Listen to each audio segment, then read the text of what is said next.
नमस्कार दोस्तों, मेरा नाम है अंशुमन नायक और आप सभी का बहुत बहुत स्वागत है इंडियन डिफेंस न्यूज़ के डिफेंस टॉक सीरीज में, जहां पर हम रोज़ नए नए डिफेंस अपडेट्स के बारे में बात करते हैं। तो चलिए देर न करते हुए आज की वीडियो शुरू करते हैं।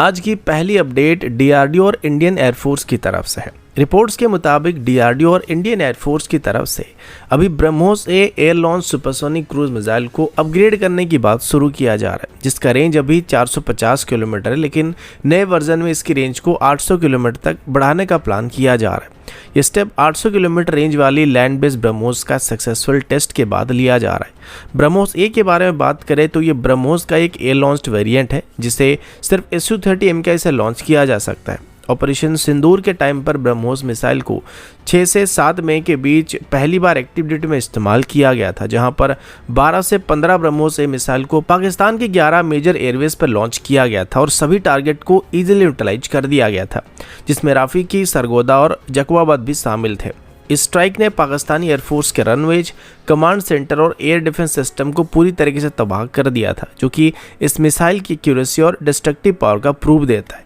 अभी इसकी नए 800 किलोमीटर वेरिएंट में मिसाइल का साइज और वेट सेम रहने वाला है, इसलिए इसको कैरी करने के लिए Su-30 MKI में कोई एक्स्ट्रा स्ट्रक्चरल चेंज करने की जरूरत नहीं पड़ने वाली है। अब आप सब सोच सकते हैं कि अगर मिसाइल की रेंज को 2 गुना तक अभी इंक्रीज किया जाने वाला है, तो जाहिर सी बात है कि इसकी फ्यूल को 2 गुना तक इंक्रीज किया गया होगा और ज्यादा फ्यूल को कैरी करने के लिए मिसाइल की साइज को भी इंक्रीज करने की जरूरत पड़ सकता है, लेकिन ऐसा कुछ वहां पे नहीं होने वाला, क्योंकि रेंज बढ़ाने के लिए अभी डीआरडीओ की तरफ से हाई एनर्जी डेंसिटी फ्यूल को डेवलप किया गया, जो कि कंबस्टन एफिशिएंसी को इंप्रूव करता है। साथ ही रैमजेट इंजन को ऑप्टिमाइज करके ज्यादा फ्यूल लोड को कैरी करने लायक बनाया जा रहा है। इसके अलावा गाइडेंस सिस्टम में भी अपग्रेड करने की बात सामने है, जिसमें इंडिजिनस सीकर और इंप्रूव्ड इनर्शियल नेविगेशन सिस्टम शामिल होने वाली, जो एक्सटेंडेड रेंज पर भी पिन पॉइंट एक्यूरेसी प्रोवाइड करने में मदद करने वाला है। ये सीकर डीआरडीओ की तरफ से 2024 में सक्सेसफुली टेस्ट किया गया था और अभी इसे एक्टिवली मिसाइल में इस्तेमाल करने की बात कंफर्म किया गया है।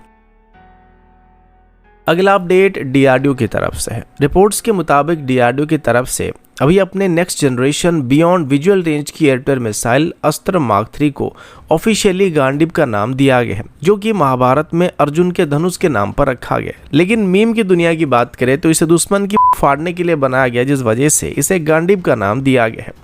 रिसेंट रिपोर्ट से पता चला है कि इस मिसाइल का रेंज 340 किलोमीटर से ज्यादा होने वाला है और अभी Su-30 MKI फाइटर जेट से इस मिसाइल का प्रपल्शन ट्रायल को स्टार्ट किया जा रहा है और ये स्टेप अस्त्र मार्क 3 की ऑपरेशनल डिप्लॉयमेंट के लिए एक इंपॉर्टेंट फेज होने वाला है। अस्त्र मार्क 3 का main mission high value aerial asset जैसे कि अवेक्स, इन फ्लाइट रिफिलिंग एयरक्राफ्ट और ट्रांसपोर्ट प्लेन को डीप एनिमी एयर स्पेस में टारगेट करने का होने वाला है। इसमें advance in flight missile data link और मल्टी सेंसर इंटीग्रेशन किया जा रहा है, जो इसे डायनेमिक थ्रेट के खिलाफ भी काफी लीथल बनाने वाला है। टेक्निकल साइड में बात करें तो ये missile solid fuel ducted ramjet propulsion system पर बेस्ड होने वाला है, जो एटमॉस्फेरिक ऑक्सीजन का इस्तेमाल करके सस्टेन्ड हाई स्पीड फ्लाइट को मेंटेन करने वाला है। इसकी वजह से इसका नो एस्केप जोन काफी बड़ा होने वाला है और एजिलिटी भी काफी इंप्रूव होने वाला है। फाइटर साइज टारगेट और हाईली फास्ट टारगेट के लिए इसका रेंज 200 से 250 किलोमीटर तक ही लिमिटेड होने वाला है, जबकि लार्ज एयरक्राफ्ट के लिए यानी कि टैंकर या अवेक्स के लिए इसका रेंज 350 किलोमीटर के आसपास होने की उम्मीद किया जा रहा है। कंपैटिबिलिटी के मामले में मिसाइल Su-30 MKI, तेजस और फ्यूचर में हमारे जितने भी एयरक्राफ्ट होंगे सभी में इंटीग्रेट किया जा सकता है। इसका वेट अप्रोक्सीमेटली 220 kg के आसपास होने वाला है, जो इंडियन एयरफोर्स के मल्टीपल प्लेटफॉर्म में इसे डिप्लॉय करने के लिए सुइटेबल बनाने वाला है। गाइडेंस सिस्टम के तौर पर इसमें indigenous AESA Sikar, two way data link और ऑनबोर्ड एंटेना सिस्टम दिया जाने वाला है, जो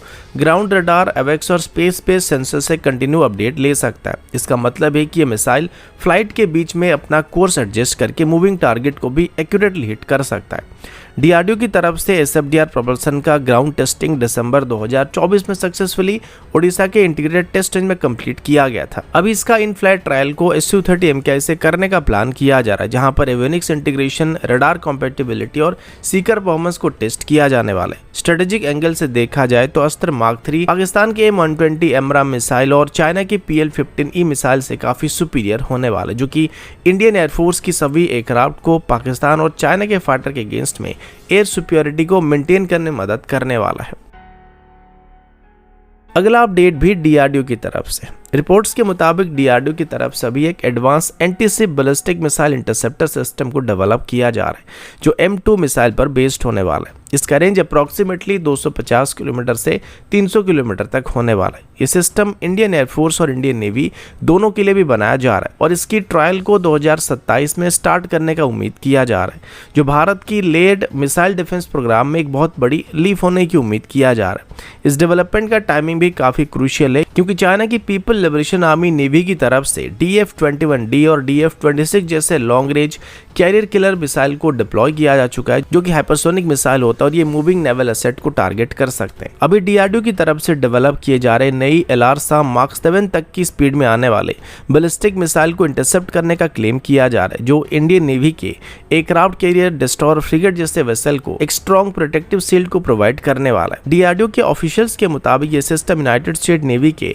SM-6 मिसाइल की तरह एक डुअल रोल के लिए इस्तेमाल किया जा सकेगा, जो एंटी एयर ऑपरेशन के साथ साथ anti ballistic missile defence system के तौर पर दोनों रोल में ऑपरेट किया जा सकता है। इसकी नेवल वेरिएंट की बात करें तो ये हमारी शिप पर डिप्लॉय किए गए बैराकेड और आगे चल के डिप्लॉय होने वाली VLSR-SAM जैसे सिस्टम को कॉम्प्लीमेंट करने वाला है, जबकि इंडियन एयरफोर्स का लैंड बेस्ड वेरिएंट कोस्टल और इनलैंड एसेट्स को बैलिस्टिक मिसाइल थ्रेट से प्रोटेक्ट करने वाला है। टेक्निकल फीचर के बारे में बात करें तो M2 मिसाइल का रेंज अप्रॉक्सीमेटली 250 से 300 किलोमीटर तक होने वाला है और ये हाइपरसोनिक स्पीड यानी कि लगभग Mark 7 तक की स्पीड में आने वाले एंटी-शिप बैलिस्टिक मिसाइल को इंटरसेप्ट करने में सक्षम होने वाला है। Naval LRSAM variant vertical launch system से इस्तेमाल करने के लिए कॉम्पेटेबल होने वाला है, जो शिप बेस्ड फायर कंट्रोल और MF-STAR AESA रडार के साथ इंटीग्रेट किया जाने वाला है। जबकि लैंड बेस्ड वेरिएंट की बात करें तो इसे swordfish long range trekking radar के साथ ऑपरेट करने के लिए डिजाइन किया जा रहा है। इस इंटरसेप्टर मिसाइल में मिड कोर्स गाइडेंस और एक्टिव रडार होमिंग जैसे सिस्टम मौजूद होने वाली है, जो कॉम्प्लेक्स मैरिटाइम एनवायरनमेंट में भी प्रिसिशन टारगेटिंग इंश्योर करने वाला है।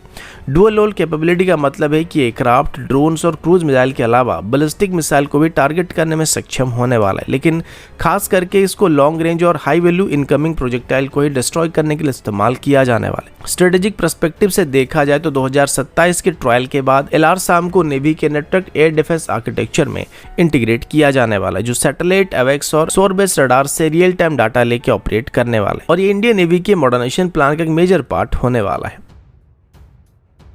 अगला अपडेट इंडियन एयरफोर्स की तरफ से है। 9 अगस्त 2025 को air chief marshal Amarpreet Singh की तरफ से बात कंफर्म किया गया था कि मई 2025 के ऑपरेशन सिंदूर के दौरान Russian supplied S-400 Triumph air defence system की तरफ से 6 पाकिस्तानी एयरक्राफ्ट को न्यूट्रलाइज किया गया था, जिसमें एक हाई वैल्यू एरियल प्लेटफॉर्म शामिल था, जिसे 300 किलोमीटर की रेंज पर पाकिस्तानी टेरिटरी के अंदर हिट किया गया था, जो कि अब तक के सरफेस्टर किल में सबसे लॉन्गेस्ट किल होने वाला है। ऑपरेशन सिंदूर के दौरान भारत की S-400 सिस्टम को बॉर्डर के करीब डिप्लॉय किया गया था, जिस वजह से अपनी लॉन्ग रेंज मिसाइल का इस्तेमाल करके और एडवांस रडार का इस्तेमाल करके 5 पाकिस्तानी फाइटर जेट और एक पाकिस्तानी एवेक्स को न्यूट्रलाइज किया था या शूट डाउन किया था, और इसमें से ज्यादातर किल को 150 किलोमीटर ज्यादा डिस्टेंस पर किया गया था,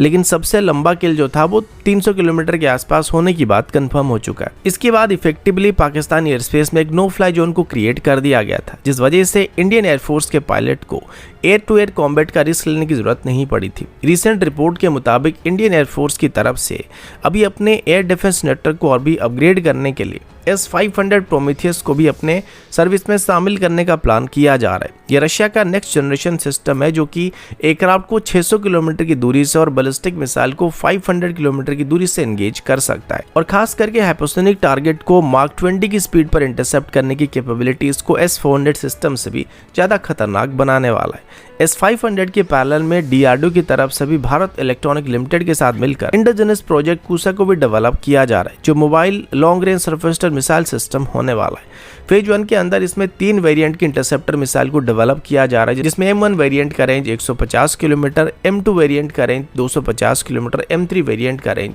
350 किलोमीटर होने वाला है, जो स्टेल्थ जेट, ड्रोन्स और Mark 7 तक की बैलिस्टिक मिसाइल को 80 से 90% सक्सेस रेट के साथ इंटरसेप्ट करने में सक्षम होने वाले। इनकी प्रोटोटाइप को अगले 12 से 18 महीनों के अंदर ही टेस्ट करने की बात कंफर्म किया जा चुका है। स्ट्रेटेजिक एंगल से देखा जाए तो पाकिस्तान की नैरो ज्योग्राफी की वजह से पाकिस्तान के सभी मेजर एयरवेज जैसे कि सरगोदा, रफीकी और जाकोबाबाद जैसे एयरबेस भारत से 200 से 400 किलोमीटर के अंदर ही मौजूद होते हैं, जो कि इन long range surface to air missile system की रेंज में मौजूद होने वाले हैं, जिस वजह से यहाँ से टेक ऑफ करने वाले एयरक्राफ्ट हमारे सरफेस्टर मिसाइल सिस्टम के लिए इजी टारगेट बन बनने वाले। तो अभी S-400 सिस्टम के साथ S-500 और कूसा को डिप्लॉय होने के बाद इंडियन एयरफोर्स दुश्मन की हाई वैल्यू एरियल एसेट को प्रीएम्प्टिवली एंगेज करने में सक्षम होने वाला है, जिस वजह से हम पाकिस्तान के अंदर भी 300 से 400 किलोमीटर का एक नो फ्लाई जोन को क्रिएट कर सकते हैं। कुल मिलाकर S-400, S-500 और भारत का प्रोजेक्ट कूसा का कॉम्बिनेशन भारत की एयर डिफेंस को दुनिया की सबसे मजबूत एयर डिफेंस बनाने की उम्मीद किया जा रहा है।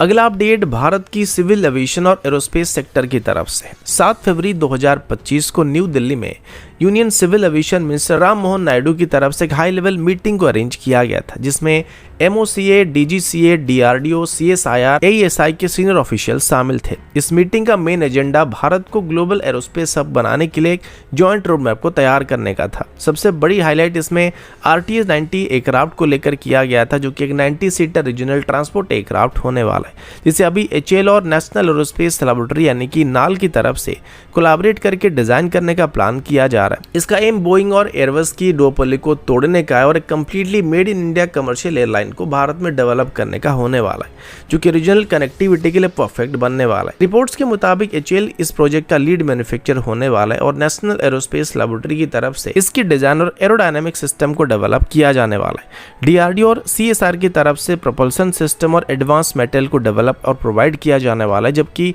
AESI की तरफ से स्किल डेवलपमेंट और नॉलेज शेयरिंग का रोल निभाया जाने वाला है। इनिशियली कुछ कंपोनेंट जैसे कि इंजन्स को इंपोर्ट करने का प्लान किया जा रहा है, क्योंकि फिलहाल हमारे पास कोई एरो इंजन मौजूद नहीं है, लेकिन लॉन्ग टर्म बेसिस पर इसमें 100% तक इंडिजिनस सिस्टम का इस्तेमाल करने का टारगेट रखा गया है। ये एयरक्राफ्ट डायरेक्टली RCS उड़ान स्कीम के साथ अलाइन करने वाला है, जिसने 2016 से भारत के एयर रूट को 583 तक एक्सपेंड कर दिया था,